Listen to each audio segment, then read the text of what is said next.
السلام علیکم ورحمۃ اللہ وبرکاتہ۔ بسم اللہ الرحمن الرحیم، نحمدہ ونصلی علی رسولہ الکریم، اما بعد۔ تاریخ اسلام میں رسول اللہ صلی اللہ علیہ وسلم کی سیرت کے حوالے سے بات چل رہی تھی، اور اس سے پچھلے درس میں سن 4 ہجری کا اختتام ہوا، اس کا ذکر ہوا۔ آج سن 5 ہجری کو انشاءاللہ بیان کریں گے، سن 5 ہجری کے واقعات کو۔ ہجرت کا 5واں سال ہے اور ربیع الاول کا مہینہ ہے۔ آپ صلی اللہ علیہ وسلم کو اطلاع ملی کہ دومۃ الجندل کے جو لوگ ہیں، دومۃ الجندل یہ مدینہ منورہ کے قریب ایک علاقہ تھا، یہاں عیسائی لوگ آباد تھے۔ تو آپ کو اطلاع ملی کہ ان لوگوں نے اسلام کے خلاف اور مسلمانوں کے خلاف کچھ سازشیں شروع کی ہیں، اور مسلمانوں کے خلاف وہ جمع ہو کے حملہ کرنا چاہتے ہیں۔ آپ صلی اللہ علیہ وسلم صحابہ کرام کی ایک جماعت ساتھ لے کر آپ بذات خود ان میں تشریف لے گئے، اور آپ دومۃ الجندل گئے۔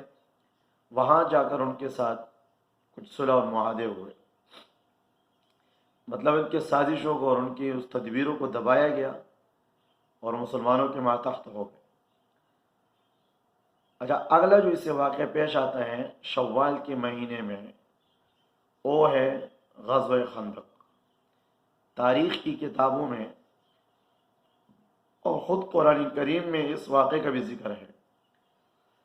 اس کو اللہ نے بہت عجیب طریقے سے اللہ نے بیان فرمایا، بہت خوفناک اور ایک سنگین قسم کا واقعہ، جس کے ظاہر سے یہ معلوم ہوتا ہے کہ مسلمانوں کی چھوٹی سی جماعت اب آج کے دن ختم ہو جائے گی، آئندہ کے لیے کوئی اسلام کا اور مسلمان ہونے کا نام نہیں لے گا۔ یہ تو ظاہری سوچ تھی، لیکن اندرونی طور پہ جو اللہ نے مدد فرمائی، اللہ نے اس موقع پر اللہ نے مسلمانوں کے ساتھ مدد کی۔ ہوا اس طرح کہ مکہ مکرمہ کے جو لوگ تھے، انہوں نے احد میں بھی مار کھائی، وہاں سے بھی گئے، وہاں بھی ان کو فتح نہیں ہوئی۔ اب انہوں نے اچھا دوسرا یہ ہوا، ایک تو ان کو غصہ تھا مسلمانوں سے بدلہ لینے کا، ایک جو مسلمانوں نے مدینہ منورہ سے 2 قبیلے بدر کیے، بنو قینقاع اور بنو نذیر، وہ 2 قبیلے جا کر خیبر میں رہنے لگے، اور وہاں سے مسلمانوں کے خلاف انہوں نے سازشیں شروع کی۔ ان کی سازش یہ ہوئی کہ انہوں نے آس پاس جتنے لوگ تھے، جنوب کے جانب مکے والے، اسی طرح یہاں خیبر کے یہود خود، اور نجد کے علاقے کے قبائل جو مسلمانوں کے خلاف تھے، اور اسی طرح جو ہیں آس پاس اور انہوں نے لوگ جمع کیے، سب لوگوں کو پیغام بھیجا کہ اب اکٹھے ہو کر مسلمانوں پر حملہ کرنا ہے۔ ان کی سازش چلی، اور شوال کے مہینے میں 10,000 کی جماعت بھرپور تیاریوں کے ساتھ مسلمانوں پر مدینہ منورہ پر حملہ آور ہوتی ہے۔ حضور صلی اللہ علیہ وسلم کو اطلاع ملی کہ اس طرح کی سازش ہے، اور سارے یوں سمجھ لو کہ پوری دنیا کے کافر اکٹھے ہو کر مسلمانوں پہ ایک ساتھ حملہ کرنا چاہتے ہیں اور تیار ہیں، آ رہے ہیں۔ آپ نے صحابہ کرام سے مشورہ لیا کہ بھئی کیا کیا جائے۔ مختلف صحابہ نے اپنی قسم کی اپنے حساب سے رائے دی۔ سلمان فارسی رضی اللہ عنہ سے حضور صلی اللہ علیہ وسلم نے پوچھا کہ آپ فارس میں جب جنگیں ہوتی تھی اور ایسا ماحول بنتا تو کیا صورت پیش آتی، اس کی دفاع کس طرح ہوتی؟ تو سلمان فارسی رضی اللہ عنہ نے مشورہ دیا کہ حضور، ہمارے ہاں جب جنگیں ہوتی تو ہم خندق کھودتے، جو ہمارا غیر محفوظ راستہ ہوتا، اس غیر محفوظ راستے میں ہم بڑے بڑے خندق کھودتے، یہ حفاظت کا طریقہ ہوتا۔ آپ کو یہ رائے پسند آ گئی اور آپ نے حکم دیا خندق کھودنے کا۔ مدینہ منورہ 3 اطراف سے محفوظ تھی، مشرق سے وبر شرقیہ، وبرا پہاڑی ایک پتریلی علاقہ، وہاں سے بھی کوئی نہیں آ سکتا، وہاں مضبوط قسم کے سنگریز، تیز قسم کے نوکیلے پتھروں کا ایک سلسلہ تھا۔ اور وبر غربیہ، مغرب کی جانب سے یہ مدینہ منورہ محفوظ تھا۔ جنوب کی طرف جبل عیر تھی، ایک پہاڑ ہے، وہاں جنوب سے یہ مدینہ منورہ محفوظ تھا۔ اچھا، شمال کی جانب پہاڑ تو واقع تھے، لیکن پہاڑوں کا سلسلہ ذرا دور تھا، جیسے جبل احد ہے، اسی طرح ایک جبل سلعہ ہے۔ جبل سلعہ تو یہاں مغرب کی جانب ہے۔ تو اس جانب سے مشرق سے لے کر وبر شرقیہ سے وبر غربیہ تک تقریباً 500 ہاتھ شرعی جو گز ہوتا ہے، 500 ہاتھ لمبائی ہے۔ اس لمبائی کے حساب سے خندق کھودی گئی۔ تو وبر شرقیہ سے لے کر وبر غربیہ تک ایک خندق کھودی گئی۔ حضور نے حکم دیا کہ خندق کھودو۔ خندق شروع ہو گئی۔ حضور نے 10 صحابہ اکرام کی جماعتیں بنائیں۔ کیا مشکل حالات، کیا مشکل دن، کتنے سخت حالات تھے۔ 10,000 کی جماعت، 10,000 کافروں کے لشکر، مسلمانوں پہ عنقریب حملہ آور ہونے والے تھے۔ تو آپ صلی اللہ علیہ وسلم نے حکم دیا، تقریباً 500 ہاتھ لمبا اور 7 سے لے کر 10 ہاتھ تک گہرا اور 10 ہاتھ چوڑا خندق کھودی گئی۔ چوڑائی میں 10، لمبائی میں تقریباً 500 ہاتھ اور گہرائی میں کسی جگہ پہ 7، کسی جگہ پہ 10، یہ خندق کھودی گئی۔ خندق کھودنے کے درمیان بہت سے واقعات پیش آئے، بہت سے مناظر دیکھنے کو آئے، لیکن ظاہری طور پہ یہاں اگر موازنہ کیا جائے دونوں لشکروں کا تو اس کو بھی آپ دیکھ سکتے ہیں۔ 2 لشکر ہیں، یہاں مسلمانوں کا لشکر ہے، وہاں کافروں کا لشکر ہے۔ مسلمانوں کے لشکر کی تعداد ہے 3,000 اور حضور صلی اللہ علیہ وسلم خود ان کے قائد اور خود ان کے رہبر ہیں، اور مسلمانوں کا مقصد حق، اللہ کے حق کی حفاظت کرنا اور حق کے خاطر جان دینا اور حق کو دنیا کے انسانوں کے سامنے پیش کرنا، ان کی جنگ کا مقصد یہ تھا۔ اور کافروں کا لشکر ہے 3,000، 10,000، اور ان کا امیر ابو سفیان، اور ان کا غرض ہے استیصال حق کو بالکل مٹانا اور حق کو بالکل بند کرنا، روکنا۔ یہ 2 جماعتیں ہیں اور دونوں کا فیصلہ ہو رہا ہے۔ خندق کھودی جا رہی ہیں۔ آپ صلی اللہ علیہ وسلم نے خود بھی اپنے لیے ایک حصہ لیا۔ 10 صحابہ اکرام کی جماعتیں بنی، 3,000 کی تعداد ہے۔ اب 10 صحابہ اکرام نے جگہ لی، حضور صلی اللہ علیہ وسلم نے خود بھی ایک جگہ اپنے لیے لی۔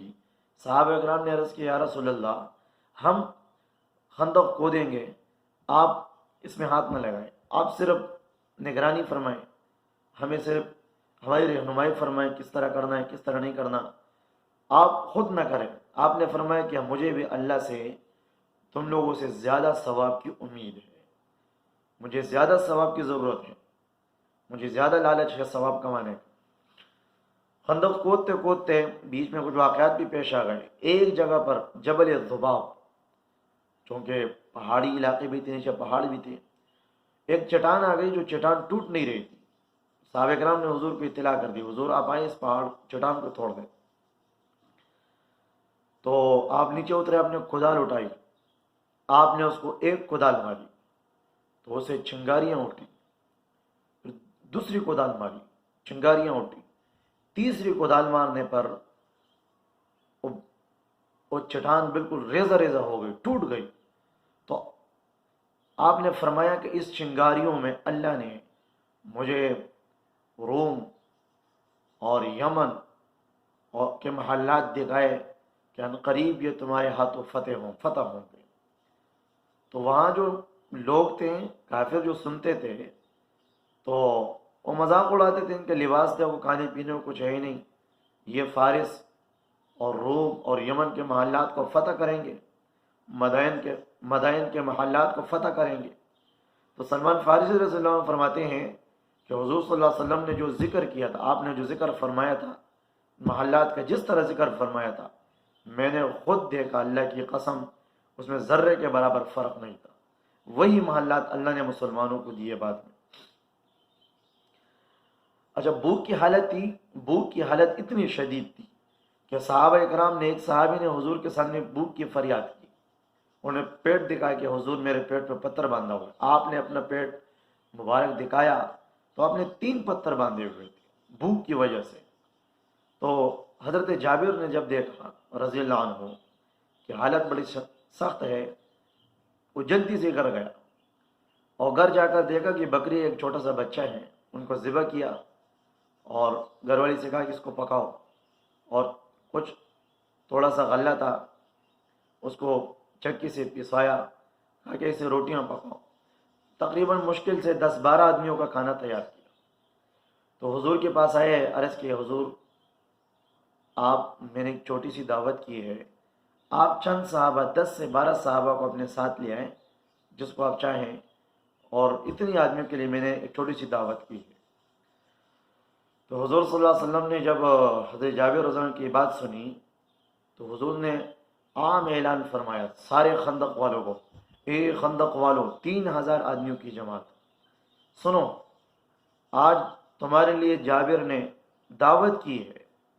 اوہو، جابر رضی اللہ عنہ فرماتے ہیں میں نے جب یہ سنا تو میرے زمین میرے پاؤں سے نکل گئی، میں گھبرایا کہ 10-12 آدمیوں کا کھانا ہے، حضور نے سب کو بلا دیا۔ تو حضور صلی اللہ علیہ وسلم نے جو حضرت جابر رضی اللہ عنہ کو دیکھا کہ ان کا ذرا سے ان کو گھبراہٹ ہو گئی اور ذرا ان کو خوف ہوا کہ کھانا تو کم ہے، آپ نے فرمایا کہ جابر، ہانڈی سے سالن نہیں نکالنا، اور جو پیڑے ہیں ان پہ کپڑا ڈالنا، اٹھانا نہیں اس سے، میں خود اپنے ہاتھ سے ہانڈی سے سالن ڈالوں گا۔ تو حضور صلی اللہ علیہ وسلم نے تقریباً 10-12 آدمی، 20 آدمی اندر جاتے ہیں، کھانا کھاتے، 3000 آدمیوں کو حضرت جابر رضی اللہ عنہ فرماتے ہیں پیٹ بھر کر انہوں نے کھانا کھایا۔ پھر بھی جب ہم نے ہانڈی کھولی، آٹا بھی وہی کے وہی تھا اور سالن بھی وہی کا وہی تھا، کوئی کمی نہیں آئی تھی۔ یہ حضور کا معجزہ تھا، اللہ کی طرف سے یہ بھی مدد تھی۔ خندق تیار ہو گئی، اس طرف کافروں کا لشکر پہنچ گیا، ادھر مسلمانوں کا لشکر ہے، آمنے سامنے ہے۔ اس درمیان کیا ہوا، کافروں نے باہر سے حیی ابن اخطب اور بنو قریظہ جو یہودیوں کا قبیلہ تھا، مسلمانوں کی بالکل پیٹھ پر تھا، جنوب کی جانب، جنوب کی جانب، تو ان کے پاس جا کر حیی ابن اخطب وہ ان کے پاس گیا اور کعب بن اسد سے کہا جو ان قبیلے کا سردار تھا کہ اس وقت ساری دنیا کے کافر اکٹھے ہو کر مسلمانوں پہ حملہ کرنے والے ہیں، تم اندر سے دفاع کرنا ہماری، تم اندر سے حملہ کرو گے، ہم باہر سے حملہ کریں گے۔ تو حضور صلی اللہ علیہ وسلم کو اطلاع ملی کہ بنو قریظہ نے بھی غداری کی، تو آپ نے اپنے زبیر ابن عوام اور رضی اللہ عنہ پھوپھیزاد، جو آپ کے پھوپھیزاد ہیں، ان کو اپنے قبیلے کے پاس بھیجا، بنو قریظہ کے پاس، ان کو کہا کہ یہ کیا ماجرا ہے، مشکل حالات میں ساتھ دینے کے بجائے تم غداری کر رہے ہو۔ تو انہوں نے کہا کہ کوئی معاہدہ ہمارے درمیان نہیں ہے۔ کون سا محمد صلی اللہ علیہ وسلم، کون سا معاہدہ، ہم کسی معاہدے کو نہیں جانتے، ہم کسی رسول کو نہیں جانتے، ہم نہیں جانتے، ہماری طرف سے کوئی معاہدے نہیں ہیں۔ انہوں نے غداری کی۔ تو زبیر ابن عوام رضی اللہ عنہ بہت جلدی چکر لگائے، بیچ میں 3-4 چکر لگائے۔ تو حضور صلی اللہ علیہ وسلم کی اس جلدی آنے جانے سے اتنے خوش ہوئے، آپ نے فرمایا فدا کا ابی و امی، اے زبیر میرے ماں باپ تجھ پر قربان ہو، تو نے اسلام اور دین کی اتنی خدمت کی۔ ایسے شوق اور ولولے سے آپ جا رہے ہیں، خندق کودی جا رہی ہے، اندر سے غداری ہو گئی، باہر سے بھی لوگ مخالف ہو گئے۔ حضور دعا مانگ رہے اللہ کے سامنے، اللہم لا عیش الا عیش الآخرہ فاغفر الانصار والمہاجرہ، یا اللہ زندگی تو آخرت کی زندگی ہے، انصار اور مہاجرین کی مغفرت فرما، ان کے مغفرت فرما۔ یا اللہ تو یا منزل الکتاب سریع الحساب حازم الاحزاب، اللہم احزمہم وزلزلہم، یا اللہ ایک کتاب کو نازل کرنے والے، حساب لینے والے، اے کافروں کی جماعت کو، بڑے بڑے لشکروں کو شکست دینے والے، ان کافروں کو شکست دے دے، ان پر زمین کو ہلا دے، ان پہ زلزلہ برفا کر دے۔ اور آپ دعا فرماتے اللہم استر عوراتنا وآمن روعاتنا، جو مشکل حالات میں پڑھنا مسنون ہے، آپ نے دعا مانگ رہے ہیں۔ یہاں صحابہ اکرام جوش ولولے میں اشعار پڑھ رہے ہیں، نحن الذین بایعوا محمدا علی الجہاد ما بقینا ابدا، ہم وہ لوگ ہیں جس نے محمد صلی اللہ علیہ وسلم کے ہاتھ پر بیعت کی، جب تک ہماری زندگی ہے ہم حضور کے ساتھ مل کر جہاد کریں گے، ہم حضور کے ساتھ جہاد کریں گے۔ لوگ کتنے ہی مخالفت کرے، کتنے ہی ہم پہ چڑھائی کرے، ہم پھر بھی انکار کریں گے، پھر بھی کسی کا ساتھ نہیں دیں گے۔ شوق، جذبہ، تو انہوں نے وہاں پناہ لی۔ مسلمان وہ سامنے ہیں، مسلمان ادھر مٹی کے سامنے، جو خندق کی کھدائی میں جو مٹی نکلی اس مٹی کے سامنے ہے۔ اب اللہ کی مدد دیکھیں، اللہ نے کیسے مدد بھیجی۔ عام جنگ اس میں نہیں ہوئی، تقریباً 25 دن تک انہوں نے محاصرہ کیا، پھر وہ ناکام ہو کے بالکل خسارے کے ساتھ، نقصان کے ساتھ واپس چلے گئے، نا امید اور نامرادی کے ساتھ واپس گئے اللہ کی مدد سے۔ لیکن اس کا منظر قرآن کریم نے بیان کیا، اذ جاؤکم من فوقکم ومن اسفل منکم واذ بلغت القلوب الحناجر، اور کما قال اللہ تعالی، قرآن کریم نے اس کا منظر بیان کیا۔ تمہیں وہ وقت یاد نہیں ہے؟ یاد کرو اس وقت کو جب لوگ تمہارے پاس اوپر سے بھی آئے، نیچے سے بھی آ گئے، اور حالت کیا ہو گئی؟ حالت یہ ہو گئی کہ آنکھیں پھٹنے شروع ہو گئی، اور آنکھیں پھٹ گئی اور کلیجے منہ کو آنے شروع ہو گئے۔ وَزُلْزِلُوا زِلْزَالًا شَدِيدًا، بہت سخت حالات، مشکل حالات۔ ظاہری حساب یہ ہے کہ اندر سے یہود، باہر سے کافر، وہ مل کر کچھ ہی دیر میں مسلمانوں کا نام و نشان مٹا دے۔ اب اللہ کی مدد دے کے غطفان قبیلے کا ایک شخص نعیم بن مسعود، وہ مسلمانوں سے متاثر ہوا اور آیا مسلمان ہوا۔ لیکن اس سے پہلے کچھ چھوٹا سا واقعہ ہوا۔ کافروں کی طرف سے ایک بہت بڑا پہلوان جو 1000 آدمیوں کا مقابلہ کرتا تھا، عبد ابن ود، اس نے للکار کر مسلمانوں سے کہا، حل من مبارز، کون ہے تم میں سے جو مجھ سے مقابلہ کرے؟ تو حضرت علی رضی اللہ عنہ کھڑے ہوئے، میں کروں گا۔ آپ نے فرمایا علی بیٹھ جاؤ۔ دوبارہ اس نے للکارا، حضرت علی پھر کھڑے ہو گئے، آپ نے فرمایا بیٹھ جائے۔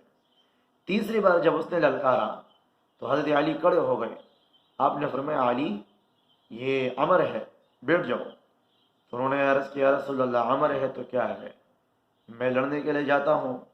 تو حضور نے اپنی تلوار ان کو پکڑائی، یہ میری تلوار لو اور جاؤ اللہ کے نام پر ان کے ساتھ لڑو۔ جب میدان میں اترے تو عمر ابن ود نے پوچھا تم کون ہو؟ تو حضرت علی رضی اللہ عنہ نے فرمایا میں علی ابن ابی طالب ہوں، میں علی ابو طالب کا بیٹا ہوں۔ تو انہوں نے کہا کہ نہیں، ابو طالب میرا دوست ہے، ان کے ساتھ میری دوستی گزری ہے، میں تجھ سے لڑنا نہیں چاہتا ہوں، میں اپنی تلوار کو تیرے خون سے رنگین نہیں کرنا چاہتا ہوں۔ تو حضرت علی رضی اللہ عنہ نے فرمایا کہ میں تمہیں 3 باتوں کا اختیار دیتا ہوں، یا تو مسلمان ہو جا، یا واپس ہو جا، یا لڑنے کے تیار ہو جا۔ میں تمہیں دوست سمجھ کے اپنے والد کا چھوڑوں گا نہیں، میں تمہیں اللہ اس کے رسول کا دشمن سمجھ کے اپنی تلوار کو تیرے خون سے رنگین کروں گا۔ سلام ہے ان کی بہادری کو۔ تو جب انہوں نے یہ کہا تو کہا کہ میں اسلام بھی قبول نہیں کروں گا، واپس بھی نہیں جاؤں گا، میں لڑوں گا تیرے ساتھ۔ اس نے ایک زوردار حملہ کیا۔ اب 1000 آدمیوں کا مقابلہ کرنے والا، اس کا حملہ کیا ہوگا؟ تو جب انہوں نے حملہ کیا تو حضرت علی رضی اللہ عنہ نے اس کے دفاع کیا اور اپنے آپ کو بچایا۔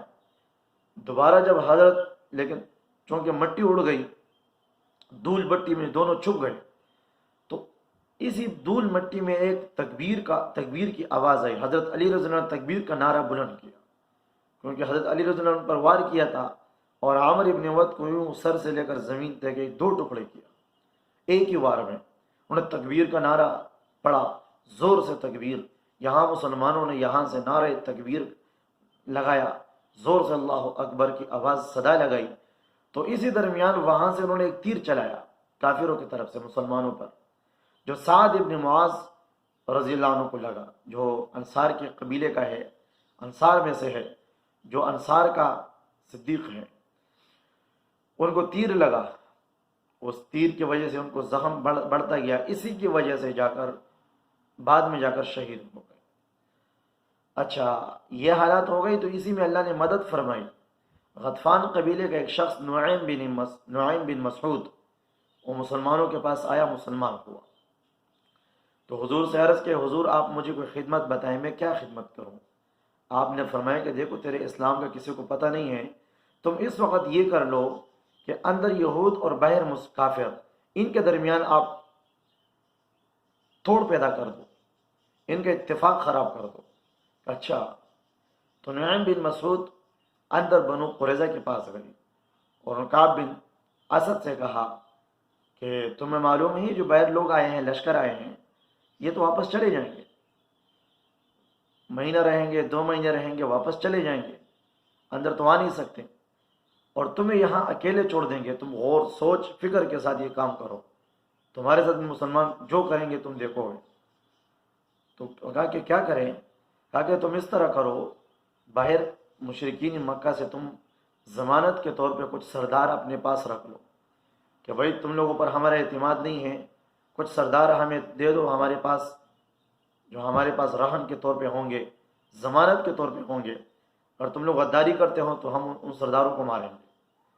اچھا، نعیم بن مسعود باہر ان کے پاس گئے، غطفان قبیلے گئے اور سرداروں سے کہا کہ بھائی اندر کے یہود یہ کہہ رہے ہیں کہ ہمارا تم لوگوں پر اعتماد نہیں ہے، تم لوگ چلے جاؤ گے تو ہمیں مسلمانوں کے لیے چھوڑ دو گے۔ تو انہوں نے یہاں باہر سے پیغام بھیجا ہفتے کے دن کہ بھائی کل ہفتے کا دن ہے، شام کو کل ہفتے کا دن ہے، صبح ہم حملہ کریں گے باہر سے، تم حملہ کرو گے اندر سے۔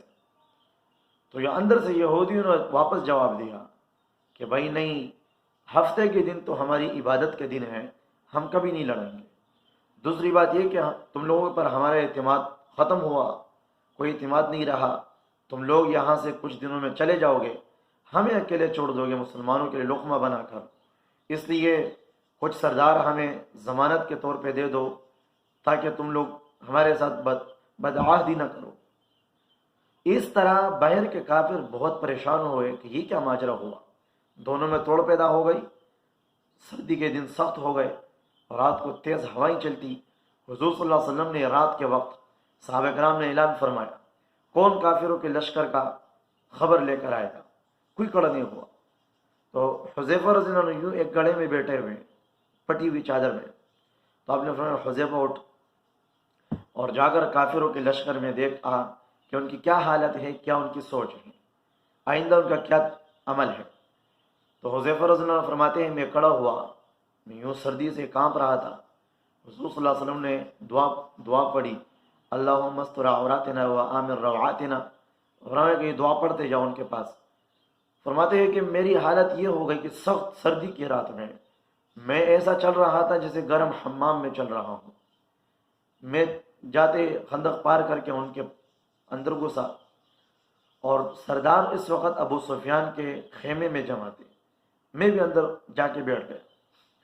تو ابو سفیان بات کر رہا تھا، کوئی خاص میٹنگ تھی، خاص بات تھی، تو اس کو شک ہوا، اس نے کہا کہ ہمارے درمیان شاید کوئی اندر آیا ہے جاسوس، اس لیے ہر آدمی اپنے قریبی ساتھیوں کو پکڑ کے اس سے پوچھو، اور ہر آدمی اپنے قریبی ساتھی کو دیکھ لو۔ تو حذیفہ بن الیمان، حضرت حذیفہ رضی اللہ عنہ فرماتے ہیں کہ میں نے اپنے قریبی ساتھی کو اس سے میں نے پہل کیا اور میں ان کا ہاتھ پکڑا، میں نے کہا تم کون ہو؟ اس نے کہا کہ بھائی تم مجھے نہیں جانتے ہو، میں فلاں قبیلے سے ہوں۔ اچھا چلو صحیح ہے۔ تو ابو سفیان نے مشورہ شروع کیا، مطمئن ہو گئے کہ کوئی جاسوس نہیں ہے۔ انہوں نے کہا کہ بھائی ہماری سواریاں بھی کم ہو رہی ہیں، خوراک سکاک کی چیزیں بھی کم ہو رہی ہیں، حالات بڑے سنگین ہو رہے ہیں، اس لیے ہمیں واپس جانا چاہیے، حالات ہمارے مشکل ہو رہے ہیں۔ رات کو اللہ نے ہوا چلائی، اور ہوا چلنے کے ساتھ ان کے خیمے اکڑ گئے، ان کے جانور بدک گئے، بھاگ گئے، ان کی ہانڈیاں الٹ گئی، ان کے خیمے اڑ گئے، اللہ نے پہ ہوا چلائی۔